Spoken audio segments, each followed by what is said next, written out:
Media ಮತ್ತು communication ಡಿಪಾರ್ಟ್ಮೆಂಟ್ಗೆ ಜವಾಬ್ದಾರಿಯನ್ನ ಶ್ರೀಮತಿ ಸೋನಿಯಾ ಗಾಂಧಿ ಅವರು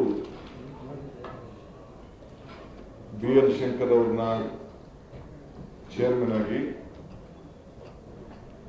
ಕೋ ಚೇರ್ಮನ್ ಆಗಿ ವಿ.ಆರ್. ಸುದರ್ಶನ್ ಅವರನ್ನ ನೇಮಕ ಮಾಡಿದ್ದಾರೆ. ಬಹುಶಃ ಅವರ 45 ವರ್ಷಗಳ ರಾಜಕಾರಣದ ಅನುಭವ ಇರುವಂತಹ ಇಬ್ಬರು ನಾಯಕರುಗಳು ಬಹಳ ಕೆಳಮಟ್ಟದಿಂದ ವಿದ್ಯಾರ್ಥಿ ಸಂಘಟನೆಗಳಿಂದ ಬೆಳೆದು ಎಲ್ಲ ವರ್ಗದ ಜನರನ್ನ ಅವರದೇ ಆದಂಥ ರೀತಿಯಲ್ಲಿ ಮುಟ್ಲಿಕ್ಕೆ ಹೋರಾಟವನ್ನು ಮಾಡಿಕೊಂಡು ಬಂದು ಪಕ್ಷದ ಸಂಘಟನೆಯಲ್ಲಿ ಕೆಲಸ ಮಾಡಿಕೊಂಡು ಬಂದಿದ್ದಾರೆ. ತಮಗೆಲ್ಲ ಬಹಳ ಅಪಾರವಾದಂಥ ಪರಿಚಯವು ಕೂಡ ತಮಗಿದೆ. ಸೊ ಆ ದೃಷ್ಟಿಯಿಂದ ಪಕ್ಷ ಶ್ರೀಮತಿ ಸೋನಿಯಾ ಗಾಂಧಿ ಅವರು ಅವ್ರನ್ನ ನೇಮಕ ಮಾಡಿದ್ದಾರೆ. ಮುಂದಿನ ದಿನಗಳಲ್ಲಿ ಅವರು ತಮ್ಮ ಸಂಪರ್ಕದಲ್ಲಿ ಇರ್ತಾರೆ. ತಾವೆಲ್ಲ ಸಹಕಾರ ಕೊಡಬೇಕು ಅಂತೇಳಿ ತಮ್ಮಲ್ಲಿ ನಾನು ಪ್ರಾರ್ಥನೆಯನ್ನ ಮಾಡ್ತಾ ಇದ್ದೇನೆ. ಇವತ್ತು ಸರ್ಕಾರಕ್ಕೆ 1 ವರ್ಷ ಮುಗಿದಿದೆ. ಯಡಿಯೂರಪ್ಪನವರ ಸಾಧನೆ ಬಿಚ್ಚಿಟ್ಟಿದ್ದಾರೆ. ಬಹಳ ಸಂತೋಷ, ನಮಗೇನು ತಗರಲ್ಲೇನಿಲ್ಲ.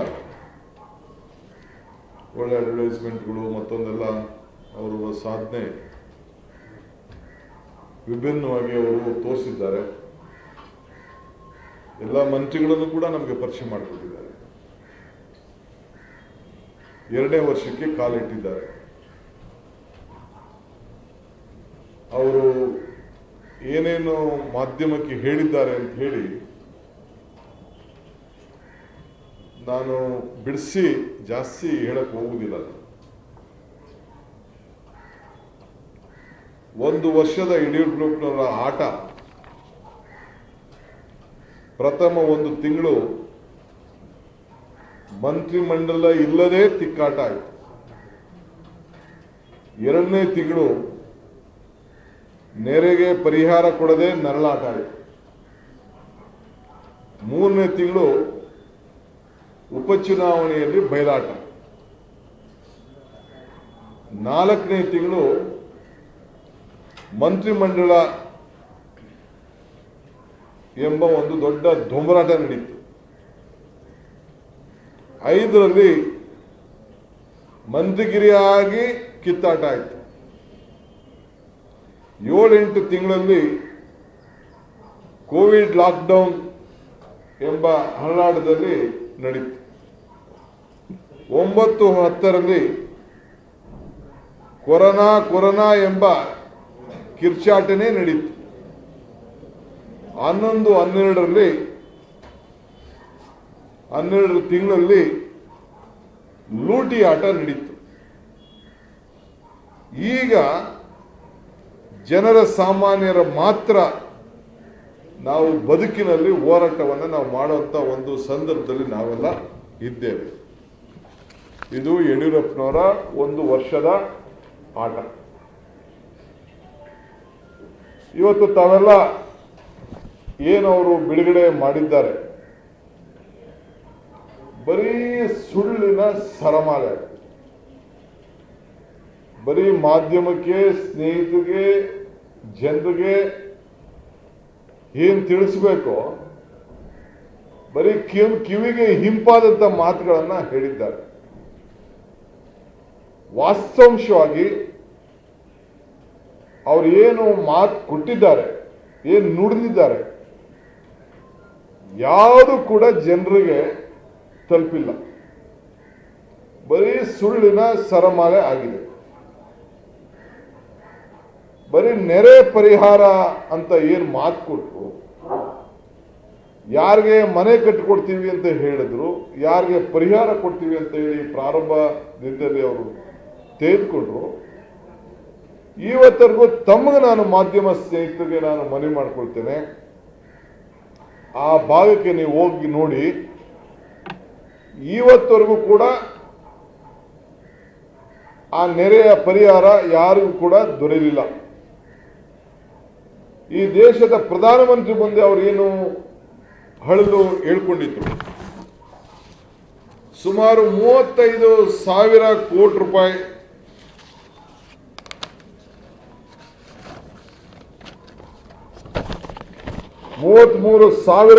ರೂಪಾಯಿ ಪ್ರವಾಹದ ಹಾನಿಯಾಗಿದೆ ಅಂತೇಳಿ ಚೀಫ್ ಸೆಕ್ರೆಟರಿಗಳು ಅವ್ರು ಹೇಳಿದ್ರು. ಬಂದಿದ್ದು ಎಷ್ಟಪ್ಪ? 1,800 ಕೋಟಿ ರೂಪಾಯಿ. ಬರಕ್ಕೆ ಬರೀ 1,029 ಕೋಟಿ ರೂಪಾಯಿ ನೇರ ಇಲ್ಲದಂತ ಅಂತ ಹೇಳಿದ್ರು. ಅಮಿತ್ ಶಾ ಅವರ ಬಳಿ 5,000 ಕೋಟಿ ರೂಪಾಯಿ ಮಧ್ಯಂತರ ಪರಿಹಾರ ಕೇಳ್ಕೊಂಡ್ರು. ಅಮಿತ್ ಶಾ ಅವರ ಬಳಿ ಬರೀ 10 ನಿಮಿಷದಲ್ಲಿ BSY ರವರ ನೆರೆ ಪರಿಶೀಲನೆ ಆಯಿತು. CM ಎದುರುಗಡೆನೆ ಕಣ್ಣೀರಿಟ್ಟಂತ ಸಂತಸ್ತು. ಗೋಳು ಗೋಳು ಗೋಳು ಕೇಳಿ ಮನೆಗಳನ್ನೇ ಕಟ್ಸ್ಕೊಡ್ತೀವಿ ಅಂತ ಹೇಳಿ ಮಾತನ್ನ ಕೊಡ್ತು. ಇದು ನಾನು ಹೇಳ್ತಾ ಇಲ್ಲ, ಇದನ್ನ ಮಾಧ್ಯಮ ಸ್ನೇಹಿತರು ತಾವೆಲ್ಲ ಏನು ಹೇಳಿದ್ರಿ, ತಾವು ಕೂಡ ಇದನ್ನೆಲ್ಲ ಬರೆದ್ರಿ. ಈ ಮಧ್ಯ ಕೊರೋನಾ ವಿಚಾರ ಸಂದರ್ಭದಲ್ಲಿ ನಾವು 2,000 ಕೋಟಿ ರೂಪಾಯಿ ಲೂಟಿ ಮಾಡಿದ್ದಾರೆ ಅಂತ ಹೇಳಿದ್ದೇವೆ. ಜನರಿಗೆ ಇವರು ಏನು ಮಾತು ಕೊಟ್ಟರು? ಎಲ್ಲ ವರ್ಗದ ಜನರಿಗೆ ಸಹಾಯ ಮಾಡ್ತೀವಿ ಅಂತ ಹೇಳಿದ್ರು. ಇವತ್ತವರೆಗೂ ಕೂಡ ಅವ್ರು ಏನು 1,600 ಕೋಟಿ ರೂಪಾಯಿ ಘೋಷಣೆ ಮಾಡಿದ್ರಲ್ಲ, ಪಟ್ಟಿ ಕೊಡ್ರಿ ಯಾರ್ಯಾರಿಗೆ ನೀವು ಕೊಟ್ಟಿದ್ದೀರಿ ಅಂತ. ಅವ್ರು ಸತ್ತ ಮೇಲೆ ನೀವು ಕೊಡ್ತೀರಾ ದುಡ್ಡು? ಅವ್ರು ಬದುಕಿದಾಗ ಕೊಡಬೇಕು. ಈ ಪರಿಹಾರ ಈ ಕೊರೋನಾ ಸಂದರ್ಭದಲ್ಲಿ ಏನು ಅವ್ರಿಗೆ ಸಹಾಯ ಮಾಡ್ತೀರಿ ಅಂತೇಳಿ ಡ್ರೈವರ್ಗೆ ಹೇಳಿದ್ರಿ, ಕ್ಷೌರಿಕರಿಗೆ ಹೇಳಿದ್ರಿ, ದರ್ಜಿಯವ್ರಿಗೆ ಹೇಳಿದ್ರಿ, ಯಾರು ನಮ್ಮ ಬಟ್ಟೆ ಮಡಿವಾಳರಿಗೆ ಹೇಳಿದ್ರಿ. ಇನ್ನು ಯಾವಾಗ ನೀವು ತಲುಪಿಸೋದು? ನೀವು ಅನೌನ್ಸ್ಮೆಂಟ್ ಮಾಡ್ಕೊಂಡಿದ್ದೀರಿ ನಿಮ್ಮ ಏನು ಅಡ್ವರ್ಟೈಸ್ಮೆಂಟ್ ಅಲ್ಲಿ, ಹೂವು ಹಣ್ಣು ಬೆಳೆದವ್ರಿಗೆ ಎಲ್ಲ ದುಡ್ಡು ಕೊಟ್ಬಿಟ್ಟಿದ್ದೀನಿ ಅಂತ ಹೇಳಿದ್ದೀರಿ. ಸಾವಿರಾರು ಕೋಟಿ ರೂಪಾಯಿ ಅವ್ರ ರೈತರಿಗೆ ನಷ್ಟ ಆಗಿದೆ. ಹೇಳಿ, ಎಲ್ಲಿ ನೀವು ಲಿಂಕ್ ಮಾಡಿದ್ರಿ? ನಿಮ್ಮ ಸಾಧನೆಯಲ್ಲಿ ಯಾವ ರೈತನಿಗೆ ಲಿಂಕ್ ಮಾಡಿದ್ರಿ ಅಂತ ನೀವು ಹೇಳಿ. ಇಂಥ ರೈತರಿಗೆ ಮಾಡಿದ್ವಿ, ಇಷ್ಟು ಖರೀದಿ ಮಾಡ್ದೋ, ಇವನಿಗೆ ಬೆಂಬಲ ಬೆಲೆ ಕೊಟ್ಟು ಇವನಿಗೆ ಹಂಚಿದೀವಿ, ಇವನಿಗೆ ಸಹಾಯ ಮಾಡಿದೀವಿ ಅಂತ ನೀವು ಒಂದು ಪಟ್ಟಿ ನಮಗೆ ಬಿಡುಗಡೆ ಮಾಡಿ. ಓಲಿ ನಾವೊಂದು ವಿರೋಧ ಪಾರ್ಟಿಯವ್ರು ಇದ್ಕೊಂಡು ನಾವೊಂದು ವೈಟ್ ಪೇಪರ್ ಕೇಳ್ತಾ ಇರೋದು ತಪ್ಪೇನ್ರಿ? ನೀವು ಮಾಡಿದಂಥ ಶ್ವೇತಪತ್ರ, ನೀವು ಮಾಡಿದಂಥ ಭ್ರಷ್ಟಾಚಾರಕ್ಕೆ ಲೆಕ್ಕ ಕೊಡಿ, ಉತ್ತರ ಕೊಡಿ ಅಂತ ಕೇಳೋದು ತಪ್ಪ? ನೀವು ಸಹಕಾರ ಕೊಡಿ ಅಂತ ಕೇಳ್ತಾ ಇದ್ದೀರಿ. ನಿಮ್ಮ ಭ್ರಷ್ಟಾಚಾರಕ್ಕೆ ನಾವು ಸಹಕಾರ ಕೊಡಬೇಕೇನ್ರಿ ಮುಖ್ಯಮಂತ್ರಿಗಳೇ? ನಿಮ್ಮ ಮಂತ್ರಿಗಳು ಒಂದೊಂದು ಇಲಾಖೆಯಲ್ಲಿ ಮಾಡಿರೋಂಥ ಒಂದು ಭ್ರಷ್ಟಾಚಾರ ಇದೆಯಲ್ಲ, ಈ ದೇಶದ ಪ್ರಧಾನಮಂತ್ರಿಗಳು 10% ಸರ್ಕಾರ ಅಂತ ಹೇಳ್ಬಿಟ್ಟು ಹೋಗಿದ್ರಲ್ಲ, ಈಗ 10% ಅಲ್ಲ ರೀ, ಯಾವುದೇ ಇಲಾಖೆ ನೀವು ತೆಗೆದುಕೊಳ್ಳಿ, ನಿಮ್ಮ ಬಿಲ್ಲು, ನಿಮ್ಮ LOC ಎಷ್ಟೆಷ್ಟು ಪರ್ಸೆಂಟ್ಗೆ ಹೋಗಿದೆ ನಿಮ್ಗೇನಾದ್ರು ಅರ್ಥ ಇದೆಯಾ? 200%, 300%ಗೆ ಬರೀ ಕೊರೋನಾ, 400%ಗೆ ಕೊರೋನಾ ಸಂದರ್ಭದಲ್ಲಿ ಏನು ನೀವು ಖರೀದಿ ಮಾಡಿದಾರಲ್ಲ ಭ್ರಷ್ಟಾಚಾರ ಆಗಿರೋದು ನಿಮ್ಮ ಕಣ್ಣಿಗೆ ಕಾಣ್ತಾ ಇಲ್ವಾ? ನೀವು ಕೇಳ್ತಾ ಇದ್ರಲ್ಲ ನಮಗೆಲ್ಲ ಇದು ಆ ತನಿಖೆ ಆಗಬೇಕು, ಈ ತನಿಖೆ ಆಗಬೇಕು, ನಾವೆಲ್ಲ ತನಿಖೆಗಳು ಮಾಡಿಸಿದ್ದೀವಲ್ಲ, ನೀವು ತನಿಖೆ ಮಾಡಿಸಿ. ನಮ್ಮ ಅವಧಿಯಲ್ಲಿ ಏನೇನು ಭ್ರಷ್ಟಾಚಾರ ಆಗಿದೆ ಅಂತ ನೀವು ಹೇಳ್ತಾ ಇದ್ದೀರಲ್ಲ ಕೆಲವರು, ಅದನ್ನು ತನಿಖೆ ಮಾಡ್ರಿ. ಯಾರು ಬೇಡ ಅಂತ ಹೇಳ್ತಾರೆ? 5 ವರ್ಷ ಪ್ಲಸ್ ಹಿಂದೆ ಏನು 1 ವರ್ಷ ಸಂಯುಕ್ತ ಸರ್ಕಾರ ಇತ್ತಲ್ಲ, ನಾವು ಯಾರ್ಯಾರು ಏನೇನು ತಪ್ಪು ಮಾಡಿದ್ದೀವಿ ಅಂತೇಳಿ ನೀವು ತನಿಖೆ ಅದನ್ನು ಮಾಡಿ ಇದನ್ನು ಮಾಡಿ. ನಿಮ್ಗೆ ನಾವು ಸ್ಟಾಪ್ ಮಾಡ್ಲಿಕ್ಕೆ ಹೋಗೋದಿಲ್ಲ. ನಾವು ತಪ್ಪು ಮಾಡಿದ್ರು ಕೂಡ ತಪ್ಪೇ. ನಮ್ಮನ್ನು ಕೂಡ ಶಿಕ್ಷೆಗೆ ಒಳಗಾಕ್ರಿ, ನಮ್ಮನ್ನು ಗಲ್ಗಾಕ್ರಿ, ಯಾರು ಬೇಡ ಅಂತ ಹೇಳ್ತಾರೆ. ತನಿಖೆ ಮಾಡಿಬಿಟ್ಟು ಇರೋಂಥ ವ್ಯವಸ್ಥೆಯಲ್ಲಿ ಜನರ ಮುಂದೆ ನಮ್ಮನ್ನೆಲ್ಲ ಈಚೆಗಳಿರಿ, ನಾವು ಬೇಡ ಅಂತ ಹೇಳೋದಿಲ್ಲ. ಆದರೆ ನೀವು ಈ ಸಂದರ್ಭದಲ್ಲಿ, ಕೊರೋನಾ ಸಂದರ್ಭದಲ್ಲಿ ಮಾಡಿರೋಂಥ ಒಂದು ಭ್ರಷ್ಟಾಚಾರ, ಪ್ರತಿಯೊಂದು ಇಲಾಖೆ ಕಾಂಟ್ರಾಕ್ಟರ್ಗಳು ಕೇಳಿ, ಬರೀ LOC ರಿಲೀಸ್ಗೆ ಎಷ್ಟು ಪರ್ಸೆಂಟನ್ನು ನಿಮ್ಮ ಮಂತ್ರಿಗಳು ಕೇಳ್ತಾ ಇದ್ದಾರೆ, ಎಷ್ಟು ಮಂತ್ರಿಗಳನ್ನ ಉಸುಲು ಮಾಡಿದ್ದಾರೆ ಅಂತೇಳಿ ನಿಮ್ಮ ಕಾಂಟ್ರಾಕ್ಟರ್ಗಳು ಕೇಳ್ರಿ. ಒಂದು ಇನ್ವೆಸ್ಟಿಗೇಷನ್ ಡಿಪಾರ್ಟ್ಮೆಂಟ್ ನಿಮ್ಮ ಹತ್ರನೇ ಇದೆ, ಕೇಳ್ರಿ. ಮೊನ್ನೆ ಅನೌನ್ಸ್ ಮಾಡಿದ್ರಿ, ಅಡ್ವರ್ಟೈಸ್ಮೆಂಟ್ ಕೊಟ್ಟಿದ್ದೀರಿ, 1100 ಬೆಡ್ಗಳನ್ನು ಮಾಡಿದ್ದೀವಿ, 10,150 ಬೆಡ್ಗಳನ್ನು 100 ಬೆಡ್ಗಳನ್ನು ಕೊಟ್ಟಿದ್ದೀರಿ ಕೊರೋನಾ ಸಂದರ್ಭದಲ್ಲಿ. ನಿಮ್ಮ ಅಡ್ವರ್ಟೈಸ್ಮೆಂಟ್ 1 ವರ್ಷದ ಸಾಧನೆಯಲ್ಲಿದೆ. ನಿಮ್ಮ ಆಫೀಸರ್ ಏನು ಹೇಳ್ತಾರೆ? 6,500 ಬೆಡ್ ಅಂತ ಹೇಳ್ತಾರೆ. ನಿಮ್ಮ ಅಡ್ವರ್ಟೈಸ್ಮೆಂಟ್ ಅಲ್ಲಿ 1,100 ಬೆಡ್, ಇಡೀ ದೇಶಕ್ಕೆ 10,100, ಇಡೀ ದೇಶಕ್ಕೆ ಒಂದು ದೊಡ್ಡ ಸೆಂಟರ್. ಇನ್ನು ಒಬ್ಬ ಅಲ್ಲಿ ಮಲಗಲಿಲ್ಲ. ಏನೋ ಮಾಧ್ಯಮ ಸ್ನೇಹಿತರುಗಳು ಪಾಪ ಹಿಂದೆ ನಿಮ್ಮ ಬೆಡ್ಗಳು ಹೇಳ್ದಕ್ಕೆ ಅದನ್ನ ನೀವು ಖರೀದಿ ಮಾಡ್ತೀನಿ ಅಂತ ಹೇಳಿದ್ರೆ, ಇದನ್ನ ಬಾಡಿಗೆ ತಗೋತೀನಿ ಅಂತ ಹೇಳಿದ್ರಿ, ಖರೀದಿ ಮಾಡ್ತೀನಿ ಅಂತಂದ್ರೆ ನಾವು ನಿಮ್ಮ ಮನೆಗೆ ಹಾಕೊಳ್ಳಿ ಅಂತ ಹೇಳಿದ ಮೇಲೆ ಅದನ್ನ ಸುಟ್ಟಾಕ್ತೀವಿ ಅಂತ ಹೇಳ್ತಾ ಇದ್ರಿ. ನೋಡ್ರಿ, U see your own information department advertisement.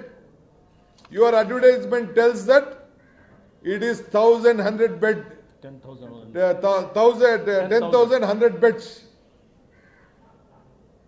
Your officer tells it is 6,500 bed. ಇದಕ್ಕೆ ಯಾರು ಉತ್ತರ ಕೇಳಬಾರ್ದ? ನಾನು ಲೆಕ್ಕ ಕೇಳಬಾರ್ದ? ನಾವು ಅಲ್ಲ, ಬೇರೆ ಏನು ಬೇಡ ಮುಖ್ಯಮಂತ್ರಿಗಳೇ. ಪಾಪ ನಮ್ಮ ತಾಯಂದಿರು ಇವತ್ತು ಒಂದು ಪ್ರಜಾವಾಣಿಯಲ್ಲಿ ಒಂದು ಆರ್ಟಿಕಲ್ ನೀವೆಲ್ಲ ನೋಡಿದ್ದೀರಿ. ವೃದ್ಧಾಪ್ಯ ವೇತನ, ವಿಧವಾ ವೇತನಕ್ಕೆ ತಡೆ, 5 ತಿಂಗಳು ವಿಳಂಬ, 5 months. ಇದು ನಿಮ್ಮ ಸಾಧನೆನಾ? ಬೇರೆ ಬಿಲ್ಗಳಿರ್ರಿ. 5 ತಿಂಗಳು ವಿಳಂಬ, ಫಲಾನುಭವಿಗಳ ಅಳಲು, ಅಗತ್ಯ ಸಾಮಗ್ರಿಗಳನ್ನು ಕೊಳ್ಳಲು ಪರದಾಟ, ವೃದ್ಧಾಪ್ಯ ವೇತನ, ವಿಧವಾ ವೇತನಕ್ಕೆ ತಡೆ. ಇದು ನಮ್ಮ ಹಳ್ಳಿಗಳಲ್ಲಿ, ನಮ್ಮ ತಾಲೂಕಿನಲ್ಲಿ ಯಾರ್ಯಾರಿಗೆ 60 ವರ್ಷ ಆಗಿದೆ, ಯಾರ್ಯಾರು ವಿಧಿವರಾಗಿದ್ದಾರೆ, ಇದು ಸಾಧನೆ ಏನ್ರಿ ಮುಖ್ಯಮಂತ್ರಿಗಳೇ?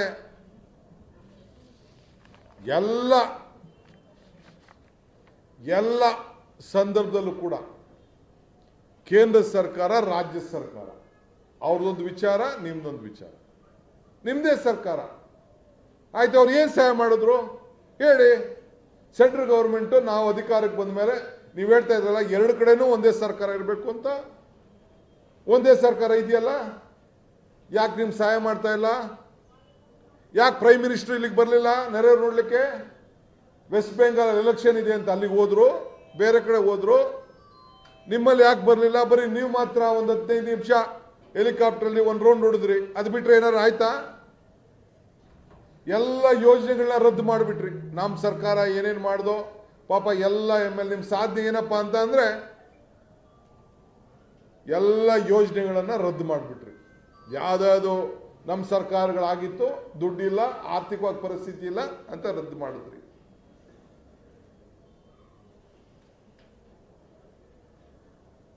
ಇವತ್ತು ನಿಮ್ಮ ಮಿನಿಸ್ಟರ್ಸ್ ಅಲ್ಲಿ ಹೊಂದಾಣಿಕೆ ಏನಾದ್ರು ಇದೆಯಾ ಹೇಳಿ? ನೀವೇ ಪ್ರೆಸ್ ಕಾನ್ಫರೆನ್ಸ್ ಕರೆದ್ರಿ ಮೊನ್ನೆ.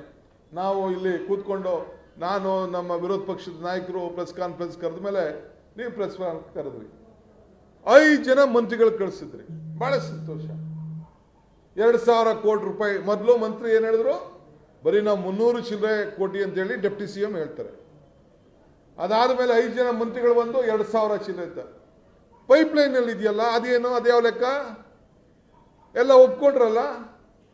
ನೀವೇ ಹೇಳಿದಿರಿ, ಇಲ್ಲ ಸ್ಟಾರ್ಟಿಂಗ್ ಆ ರೇಟ್ ಇತ್ತು, ಈಗ ರೇಟ್ ಕಡಿಮೆ ಆಗೋಗಿದೆ ಅಂತ ಹೇಳಿದಿರಿ.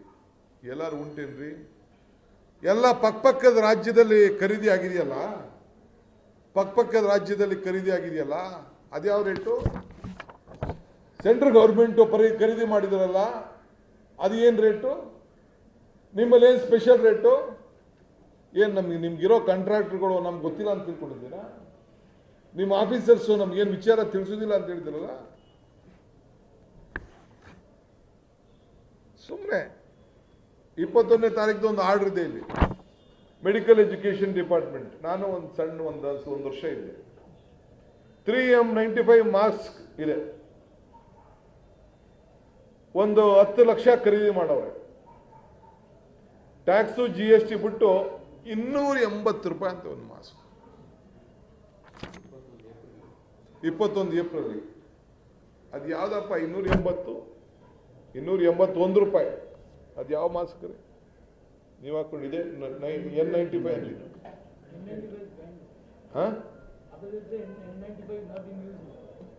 ಇದನ್ನು ಹೇಳಿದ್ದಾರೆ 3M N95 ಅಂತ. ಇದು ನೋಡಿ, ಸ್ವಲ್ಪ ತೋರಿಸಿ ಆ ಕಡೆ. N95 ಇದೆ, ಇದೇ ನಂಬರ್ ಇದೆ ಇಲ್ಲಿ. ಇದು 280 ರೂಪಾಯಿ ಅಂದ್ರೆ ಸ್ವಾಮಿ. ನಮ್ಮ ಮೆಡಿಕಲ್ ಎಜುಕೇಶನ್ ಆ ಸ್ಯಾನಿಟೈಸರ್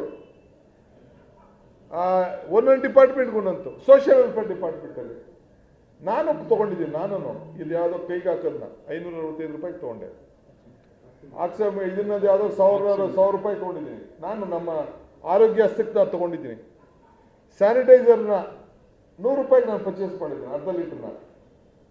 ನಿಮ್ಮಲ್ಲಿ ಎಷ್ಟಕ್ಕೆ ಮಾಡಿದ್ದಾರೆ? 600 ರೂಪಾಯಿಗೆ ಸೋಷಿಯಲ್ ವೆಲ್ಫೇರ್ ಹಾಕ್ತೀವಿ, 200 ಚಿಲ್ಲರೆಗೆ ಇದಕ್ಕೇನು ಕರೆಯೋಣ ನಾವು?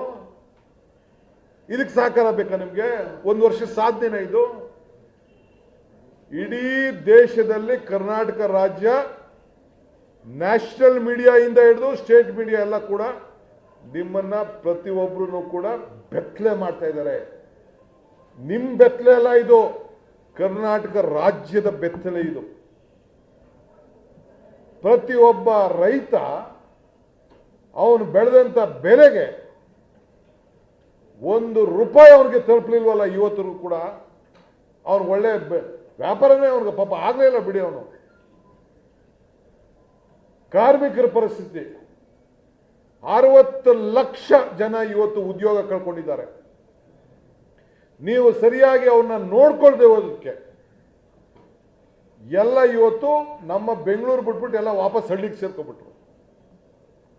ಇಲ್ಲಿದ್ದಂತ ಎಲ್ಲ ನಮ್ಮ ಶ್ರಮಿಕರು, ನೇಷನ್ ಬಿಲ್ಡರ್ಸ್, ಅವರು ರಾಜ್ಯಕ್ಕೆ ಹೊಂಟೋದ್ರು.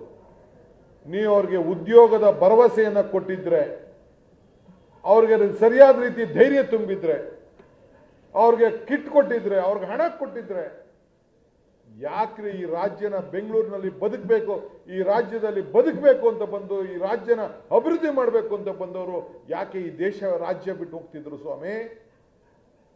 ಈ ಕಾಯಿಲೆನ ಅವರು ತಗೊಂಡು ಬಂದಿದ್ರ? ಯಾರಿಗೂ ಕೂಡ ನೀವು ರಕ್ಷಣೆಯನ್ನ ಮಾಡಕ್ಕಾಗ್ಲಿಲ್ಲ. ಯುವಕರುಗಳಿಗೆ ಅಲ್ಲ ಸ್ವಾಮಿ, ತಂದೆ ತಾಯಿಯಂದಿರಿಗೆ, ಮಕ್ಕಳಿಗೆ ವಿದ್ಯಾಭ್ಯಾಸದ ಬಗ್ಗೆ ಇವತ್ತು ಇಟ್ ಇಸ್ ಅ ಡೈರೆಕ್ಷನ್ಲೆಸ್ ಗವರ್ಮೆಂಟ್. ಯುವಕರು ವಿದ್ಯಾರ್ಥಿಗಳಿಗೆ ಡೈರೆಕ್ಷನ್ ಇಲ್ಲ, ತಂದೆ ತಾಯಿಗಳಿಗೆ ಡೈರೆಕ್ಷನ್ ಇಲ್ಲ, ಅನ್ಎಂಪ್ಲಾಯ್ಮೆಂಟ್ ವಿಚಾರದಲ್ಲಿ ಡೈರೆಕ್ಷನ್ ಇಲ್ಲ, ಹಾಸ್ಪಿಟಲ್ ಅವ್ರಿಗೊಂದು ಡೈರೆಕ್ಷನ್ ಇಲ್ಲ, ಹೋಟ್ಲವ್ರಿಗೊಂದು ಡೈರೆಕ್ಷನ್ ಇಲ್ಲ. ಪಾಪ ಆಶಾ ಕಾರ್ಯಕರ್ತರಿಗೆ ನೀವೆಲ್ಲ ಸರ್ವೆ ಮಾಡ್ತಿರಲ್ಲ 2 ತಿಂಗಳು, ಇವತ್ತು ಕರೆದವ್ರನ್ನ ಮಾತಾಡ್ಲಿಲ್ವಲ್ರಿ? ನಿಮ್ಮ ಅಡ್ವರ್ಟೈಸ್ಮೆಂಟ್ ಅಲ್ಲಿ ನೀವು ಹಾಕೊಂಡಿದ್ದೀರಿ, ನೀವು ನೋಡಿ 1 ವರ್ಷದ ಸಾಧನೆ. ನಾನು ಅದನ್ನ ಫೋಟೋ ನನಗೆ ಹಿಡಿಯೋಕ್ಕೆ ನಂಗೆ ನಾಚಿಕೆ ತಂದು ಕೊಟ್ಟರು ನನಗೆ ಬೆಳಗ್ಗೆ ರಿಲೀಸ್ ಆದ ಪುಸ್ತಕನ. ಏನು ಮಾಧ್ಯಮದಲ್ಲಿ ಏನು ಅಡ್ವರ್ಟೈಸ್ಮೆಂಟ್ ಬರ್ತಲ್ಲ, ನಾನು ನನ್ನ ಆಫೀಸಲ್ಲಿ ಅವ್ರ ಫೋಟೋ ತೋರಿಸೋದು ಬೇಡ ಅಂತ ನಾನು ತೋರಿಸ್ತಾ ಇಲ್ಲ. I have all the documents here. ಏನೇನು ಮಾಧ್ಯಮದಲ್ಲಿ ಅಡ್ವರ್ಟೈಸ್ಮೆಂಟ್ ರಿಲೀಸ್ ಮಾಡಿದ್ದಾರೆ ನಮಗೇನು ಬೇಜಾರಿಲ್ಲ. ಅವ್ರ ಕೆಲ ಅಡ್ವರ್ಟೈಸ್ಮೆಂಟ್ ಡಿಪಾರ್ಟ್ಮೆಂಟ್ ಇದೆ, ಸರ್ಕಾರ ಮಾಡ್ಕೊಳ್ಳಿ. ಆ ಬುಕ್ಕು 1 ವರ್ಷದ ಸಾಧನೆ ಏನಿದೆ ಅದನ್ನು ನಾನು ಲೀಡರ್ ಅಂತಂದ್ರೆ ನನ್ನ ಆಫೀಸಲ್ಲಿ ಅವ್ರ ಮಕ್ಕ ತೋರಿಸೋದು ಬೇಡ ಅಂತ ನಾನು ತೋರಿಸ್ತಾ ಇಲ್ಲ. ಕಾಂಗ್ರೆಸ್ ಆಫೀಸಲ್ಲಿ I can do that. That is not a big job. But I am telling you, the government has completely failed. The corruption has gone to the peak. I want the Honorable Prime Minister to intervene look at all states, what Maharashtra has purchased, what Tamil Nadu has purchased, what Kerala has purchased, what central government has purchased, what is the price in Karnataka. You have to give a comparative statement. 21 ದಿನದಲ್ಲಿ ಮಹಾಭಾರತದ ಯುದ್ಧ ಮುಗಿದೋಗಿದೆ. 18 ದಿನದಲ್ಲ, 18 ದಿನದಲ್ಲಿ 21 ದಿನದಲ್ಲಿ ಈ ಯುದ್ಧನ ಮುಗಿಸ್ತೀನಿ ಅಂತ ನಮ್ಮ ಗೌರವಾನ್ವಿತ ಪ್ರಧಾನಮಂತ್ರಿಗಳು ಹೇಳಿದ್ರಲ್ಲ.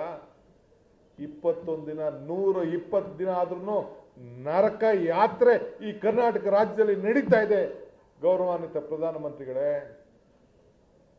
ಚಪ್ಪಾಳೆ ತಟ್ಟಿಸಿದ್ರಿ, ನಮ್ಮ ಕೈಲಿ ಚಪ್ಪಾಳೆ ತಟ್ಟಿದ್ದೇವೆ, ದೀಪ ಹಚ್ಚಿಸಿದ್ರಿ, ದೀಪ ಹಚ್ಚಿದ್ದೇವೆ. ಇದೇನಾ ದೀಪ? ಈ ರಾಜ್ಯದ ಜನತೆಗೆ ಈ ದೀಪನ ಇದು? ಒಂದು ವರ್ಷ ನೀವು ಕೊಟ್ಟಂತ ಸಾಧನೆಯಲ್ಲಿ ಇವೆಲ್ಲ ಸೇರ್ಕೋಬೇಕು ಇಲ್ಲೋ ಹೇಳಿ. ನಿಮ್ಮ ಸಾಧನೆ ಶೂನ್ಯ. ಒಂದು ವರ್ಷ ತೆಗೆದುಬಿಡಿ, ಬರೀ 0 ಮಾತ್ರ ಉಳ್ಕೊಂಡಿದೆ. ಭ್ರಷ್ಟಾಚಾರದ ಸರಮಾಲೆ. ಹಾಸ್ಪಿಟಲ್ಗಳಲ್ಲಿ ಅಲ್ಲ, ಬೇಸಿಕ್ ಕಾಮನ್ ಸೆನ್ಸ್. ಮೆಡಿಕಲ್ ಕಾಲೇಜ್ನ ಹಾಸ್ಪಿಟಲ್ಸ್ನ ಗೌರ್ಮೆಂಟ್ ಹಾಸ್ಪಿಟಲಲ್ಲಿ ಅಲ್ಲ ರೀ, ಯಾವುದೋ ಒಂದು ಹಾಸ್ಪಿಟಲ್ ಬೆಳಗಾಮಲ್ಲಿ ರೇಟ್ ಫಿಕ್ಸ್ ಮಾಡಿಬಿಟ್ಟಿದೆ. ಯಾಕೋ ವಿಡ್ರಾ ಮಾಡ್ಕೊಬಿಟ್ರು ರೇಟ್ನ. ಎಷ್ಟೆಷ್ಟು ಆಗ್ತಾ ಇದೆಯಾ ಗೊತ್ತಾ? ಮಾಧ್ಯಮ ಸ್ನೇಹಿತರು ನರಳಾಟ ಬೆಡ್ಗಳನ್ನು ತೋರಿಸ್ತಾ ಇದಾರಲ್ಲ. 4 ತಿಂಗಳಿಂದ ಇವನ್ನೆಲ್ಲ ಕಂಟ್ರೋಲ್ ತೆಗೆದುಕೊಳ್ಳಕ್ಕೆ ಏನಾಗಿತ್ತು ಸ್ವಾಮಿ? ಯಾಕೆ ಲಾಕ್ಡೌನ್ ಬೇಕಾಗಿತ್ತು? Lockdown is for a preparation according to me, my basic small language. What is you did?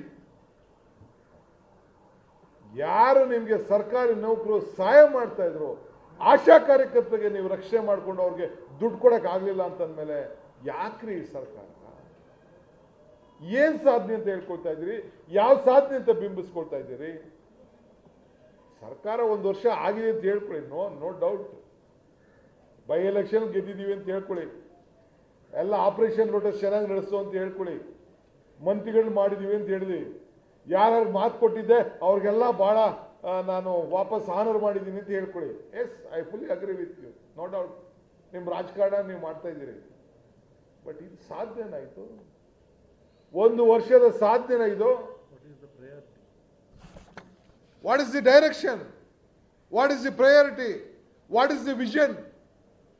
ಈ ಕೋವಿಡ್ ಆದ್ಮೇಲೆ, ಈ ಕೋವಿಡ್ ನಿಂದ ಜನ ನರಳ್ತಾ ಇದಾರಲ್ಲ, ನಿಮ್ಮ ಡೈರೆಕ್ಷನ್ ಈ ರಾಜ್ಯಕ್ಕೆ ಏನು? ಇಡೀ ರಾಷ್ಟ್ರ ನೋಡ್ತಾ ಇದೆ, ಅಂತಾರಾಷ್ಟ್ರ ನೋಡ್ತಾ ಇದೆ.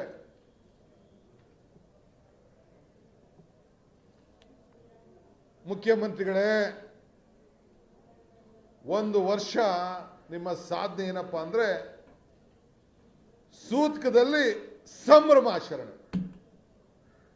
ಸೂತಕದಲ್ಲಿ ಸಂಭ್ರಮ ಆಚರಣೆ. ಇದಕ್ಕೆ ನೀವು 1 ವರ್ಷ ಇಷ್ಟು ಅಡ್ವರ್ಟೈಸ್ಮೆಂಟು ಕೊಡಿ. ಅಡ್ವರ್ಟೈಸ್ಮೆಂಟು ಜನರಿಗೆ ಧೈರ್ಯ ತುಂಬುವಂಥದ್ದು ಕೊಡ್ರಿ. ನಮ್ಮ ಮಿನಿಸ್ಟರ್ಸು ಇಂತಿಂತ ಹಾಸ್ಪಿಟಲ್ಗೆ ಹೋಗಿದ್ರು, ಇಂತಿಂತ ಧೈರ್ಯ ತುಂಬಿದ್ದಾರೆ, ಇಷ್ಟು ಜನನ ವಾಪಸ್ ಕರ್ಕೊಂಡು ಬಂದಿದ್ದೀವಿ ಅಂತೇಳಿ ಕೊಡ್ರಿ. ನೀವು ಇಷ್ಟು ಉದ್ಯೋಗಗಳನ್ನ ಸೃಷ್ಟಿ ಮಾಡ್ತಾ ಇದ್ದೀನಿ ಅಂತೇಳಿ ನೀವು ಕೊಡ್ರಿ. ಕೇಂದ್ರ ಸರ್ಕಾರ 20 ಲಕ್ಷ ಕೋಟಿ ರೂಪಾಯಲ್ಲಿ ಇಷ್ಟು ಜನರಿಗೆ ದುಡ್ಡು ತಲುಪಿದೆ, ಇಷ್ಟು ಜನಕ್ಕೆ ಸಹಾಯ ಮಾಡಿದೀವಿ ಅಂತ ನೀವು ಕೊಡ್ರಿ. ಕೊಡಿ. ನೀವು 1600 ಕೋಟಿ ರೂಪಾಯಿ ಏನ್ ನೀವು ಅನೌನ್ಸ್ಮೆಂಟ್ ಮಾಡಿದ್ರಲ್ಲ, ಇಷ್ಟು ಜನಕ್ಕೆ, ಇಷ್ಟು ಶೌರ್ಯರಿಗೆ ಇಷ್ಟು ದುಡ್ಡು ತಲುಪ್ತು ಅಂತ ನೀವು ಕೊಡ್ರಿ. We are not telling no. ನೀವು ಕಷ್ಟಕ್ಕೆ ಸಹಾಯ ಮಾಡೋದು ನೀವು ಕೊಡಿ. ನೀವು ಆದ್ರೆ ಬರೀ ಶೂನ್ಯ, ಬರೀ ಸುಳ್ಳು ಯಾಕೆ ಹೇಳ್ತಾ ಇದ್ದೀರಾ? ಸುಳ್ಳು ಯಾಕೆ ಹೇಳ್ತಾ ಇದ್ದೀರಾ?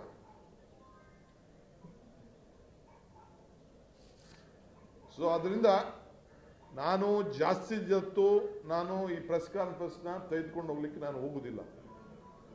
ಒಟ್ಟಾರೆ ಹೇಳ್ತಾ ಇರೋದು, ನಾನೀಗಾಗಲೇ ಪ್ರಾರಂಭದ ನಿಮ್ಮ 1 ವರ್ಷದ ಹೇಳಿದ್ನಲ್ಲ ನಿಮಗೆ, ನಿಮ್ಮ ತಿರುಗಾಟದಿಂದ ಹಿಡಿದು ಕೊನೆ 10 ತಿಂಗಳವರೆಗೂ ಏನು ಲೂಟಿ ನಡೀತು ಅಂತ, ಮತ್ತು ನಮ್ಮ ಜನರ ಸಾಮಾನ್ಯ ಜನರಿಗೆ ಸಾವು ಬದುಕಿನಲ್ಲಿ ಹೋರಾಟ ಲಾಸ್ಟ್. ಈಗ ಅದು ಉಳ್ಕೊಂಡಿದೆ ನಮಗೆಲ್ಲ. ಇಡೀ ರಾಜ್ಯ ಕತ್ಲಲ್ಲಿ ಇವತ್ತು ನೀವು ಇಟ್ಟಿದ್ದೀರಿ, ಕತ್ಲಲ್ಲಿ ಇಟ್ಟಿದ್ದೀರಿ. ಇಷ್ಟು ಮಾತ್ರ ಹೇಳ್ತೇನೆ. ಇನ್ನು ಭಾಳ ಜನ ಕೆಲವು ಮಾಧ್ಯಮ ಆಮೇಲೆ ಈ ಎಲ್ಲ ವಿಚಾರಗಳನ್ನು ನಮ್ಮ 33 ಪೊಲಿಟಿಕಲ್ ಡಿಸ್ಟ್ರಿಕ್ಟ್ಸ್ ಏನು ನಮ್ಮ ಪಕ್ಷದಲ್ಲಿ ಇದೆ ಆ ಎಲ್ಲ ಡಿಸ್ಟ್ರಿಕ್ಕು ನಮ್ಮ ಮಾಜಿ ಸಚಿವರುಗಳು, ನಮ್ಮ MP ಗಳು, ಕೇಂದ್ರದ ಮಂತ್ರಿಗಳು, ಮಾಜಿ ಮಂತ್ರಿಗಳು ಮತ್ತು ರಾಜ್ಯದ ಮಂತ್ರಿಗಳು, ಮಾಜಿ ಮಂತ್ರಿಗಳು ಎಲ್ಲ ಕೂಡ ಒಬ್ಬೊಬ್ಬ ಶಾಸಕರನ್ನ ಜೊತೆ ಕರ್ಕೊಂಡು ಇಡೀ ರಾಜ್ಯಕ್ಕೆ ಹೋಗಿ 29ನೇ ತಾರೀಕಿಂದ ಹಿಡಿದು 30, 31, 1, 2 ಈ 4 ದಿನ 30 ಜಿಲ್ಲೆಗಳಿಗೂ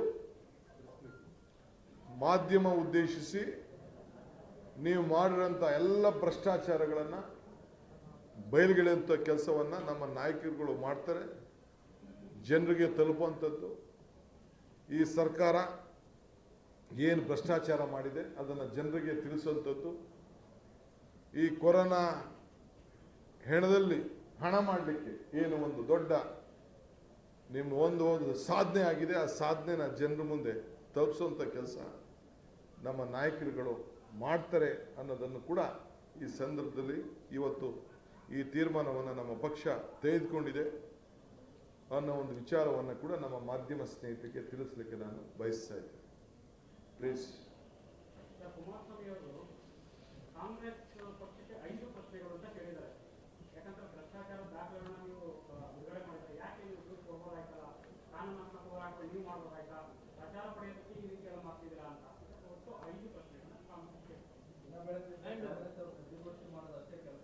ಪ್ರಚಾರಕ್ಕೋಸ್ಕರ ಈ ಹಗರಣ ಪ್ರೂಫ್ ಅಂತ ಹೇಳ್ತಾರೆ. ನೋಡಿ, ಅವರು ಬಹಳ ದೇಶಕ್ಕೆ ರಾಜ್ಯಕ್ಕೆ ತ್ಯಾಗ ಮಾಡಿದ್ದಾರೆ, ಹೋರಾಟ ಮಾಡಿದ್ದಾರೆ.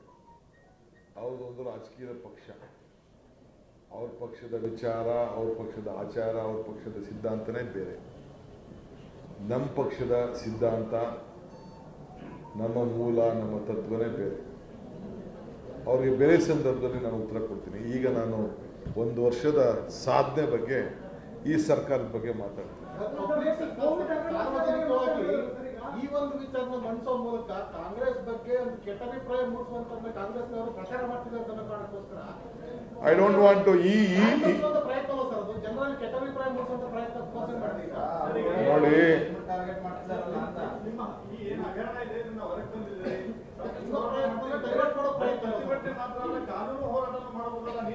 ನಾವು ಹಿಟ್ ಅಂಡ್ ರನ್ ಹೋಗ್ತಾ ಇಲ್ಲ ರೀ. ನಾನು ಐ ಆಮ್ ಟೆಲಿಂಗ್ ಯು, ನಮ್ಮ ಸರ್ಕಾರದ ವೈಫಲ್ಯದಿಂದ ಹಿಡಿದು ಹಿಂದೆ ಇದ್ದಂತ ಸಂದರ್ಭದಲ್ಲೂ 1 ವರ್ಷದಲ್ಲಿ ಏನಾದ್ರು ನಾವು ತಪ್ಪು ಮಾಡಿದ್ರೆ ನಮ್ಮನ್ನು ಸೇರ್ಸ್ ಮಾಡಿ ಅಂತ ಹೇಳ್ತಾ ಇದೀವಿ. That is stage by stage ಹೋಗ್ತೀವಿ. ನಮ್ಗೆ ಗೊತ್ತಿಲ್ಲ. ನಾವು ವಿ ಆರ್ ಆಸ್ಕಿಂಗ್ ಫಾರ್ ಒಬ್ಬ ಜಡ್ಜ್ ಕೈಲಿ, ಸಿಟ್ಟಿಂಗ್ ಜಡ್ಜ್ ಕೈಲಿ, ಹೈಕೋರ್ಟ್ ಜಡ್ಜ್ ಕೈಲಿ ಇದನ್ನ ಪ್ರೋಬ್ ಮಾಡಿ ಅಂತ ಹೇಳ್ತೀವಿ. ಅದನ್ನು ನಮ್ಗೆ ಗೊತ್ತಿದೆ. That is the last stage. ಅದೆಲ್ಲ ಏನೇನು ಮಾಡಬೇಕು ಅಂತ ನಮ್ಗೆ ಗೊತ್ತಿದೆ. ನಾವೇ ಮಾಡಿದಂತ ACBಗಳಿಗೆ ಅವ್ರು ಏನೇನು ಮಾಡಿದ್ದಾರೆ ಅಂತ ಗೊತ್ತಿದೆ ನನಗೆ. ಸರ್ಕಾರ ಕೊಟ್ಟಿರುವ ಈಗ ಬೇಡ ಮಾತಾಡ್ತಾ ಇದ್ದೀವಿ, ಸರ್ಕಾರ ದಾಖಲೆ ಮೇಲೆ ಮಾತಾಡ್ತಾ ಇದ್ದೀವಿ. ನಾನೀಗ I don't want to answer Kumaraswamy right now. For me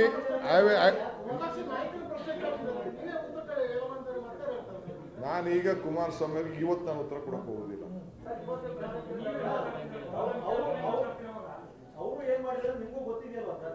ನನಗೆ ಬೇಡ ಈಗ ಸುದ್ದಿ, ಅವ್ರು ಬೇಡ. ಈಗ ನನಗೆ ಏನಿದ್ರು ನನಗೆ ಐ ವಾಂಟ್ ಟು, ನಾನು ಇವತ್ತು ಗವರ್ಮೆಂಟ್ ಸರ್ಕಾರಕ್ಕೆ ಯಾರಿದ್ದಾರೆ I want to answer them.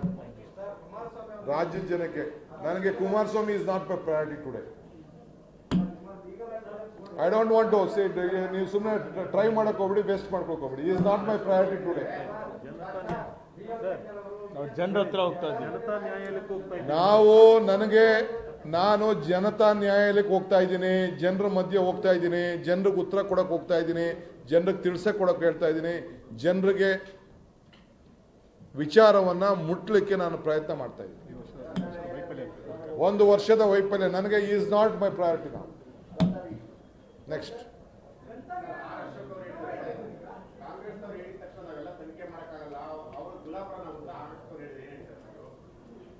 ಅದನ್ನ ಜನ ತೀರ್ಮಾನ ಮಾಡಲಿ. ಐ ಡೋಂಟ್ ವಾಂಟ್ ಆದ್ರೆ ಅಶೋಕ್ ದಿಟ್ಟಂಡ್ರನ್ನು ಬೇಡ ನನಗೆ. ಎಲ್ಲ ದಾಖಲೆಗಳು ಸರ್ಕಾರಿ ದಾಖಲೆ ತನಿಖೆ ಮಾಡಿಸ್ಲಿ. ತನಿಖೆಗೆ ಯಾಕ್ರಿ ಪೈ ಅವ್ರಿಗೆ? Why they are afraid? ಈಗ ಅವರೆಲ್ಲ ತನಿಖೆ ಹೋರಾಟ ಮಾಡಲಿಲ್ವಾ? ಯಡಿಯೂರಪ್ಪನವ್ರು ಕೇಳಿಲ್ವಾ ಎಲ್ಲ ಪ್ರತಿಯೊಂದಕ್ಕೂ? ರಾತ್ರಿ ಮಲಗಲಿಲ್ವಾ? ಗಣಪತಿ ಕೇಸಲ್ಲಿ ತನಿಖೆ ಕೇಳಲಿಲ್ವಾ? ರವಿ ಕೇಸಲ್ಲಿ ತನಿಖೆ ಕೇಳಲಿಲ್ಲ? ಸಿಬಿಐ ಕೊಡಲಿಲ್ವಾ ನಾವು? ಮಂತ್ರಿಗಳು ರಾಜೀನಾಮೆ ಕೊಡಲಿಲ್ವ ನಾವು? ಜಾರ್ಜ್ ರಾಜೀನಾಮೆ ಕೊಡಲಿಲ್ವಾ? ವೈ? ರಾತ್ರಿ ಧರಣಿ ಮಾಡಲಿಲ್ವೇನ್ರಿ? ಯಡಿಯೂರಪ್ಪನ ಧರಣಿ ಮಾಡಲಿಲ್ವಾ? ನಮ್ಮ ಹಕ್ಕ್ರಿ ಇದು. It is our right. ಹೋರಾಟ, ಜನರ ಪರವಾಗಿ ನಿಂತ್ಕೊಳ್ಳುವಂಥದ್ದು, ಈ ಭ್ರಷ್ಟಾಚಾರನ ಬಯಲ್ಗೆಳುವಂಥದ್ದು, ನೀವು ತಿಂದಿರೋದನ್ನ ಕಕ್ಕಿಸ್ಬೇಕಾದ್ದು ನಮ್ಮ ಕರ್ತವ್ಯ. ಆ ಕೆಲಸ ನಾವು ಮಾಡ್ತಾ ಇದ್ದೀವಿ. ನಾವು ನಿಮ್ಮ ಥ್ರೆಟ್ಗೆ, ನಿಮ್ಮ ಇದಕ್ಕೆ ಎದುರ್ಕೊಳ್ಳೋರಲ್ಲ. ಏನು ಬೇಕಾದ್ರೂ ಮಾತಾಡಿ, ಏನು ಬೇಕಾದ್ರೂ. ಐ ಆಮ್ ಟೆಲಿಂಗ್ ಯು, ನಮ್ದು ಸೇರಿಸಿ ತನಿಖೆ ಮಾಡಿ ಯಡಿಯೂರಪ್ಪನವರೇ. ನೀವು ಏನೇನು ಹೇಳಿದ್ರಿ, ಏನು ಮಾಡಿದ್ರಿ ಪಟ್ಟಿದೆ. I don't want to waste the time of the media friends. Thank you.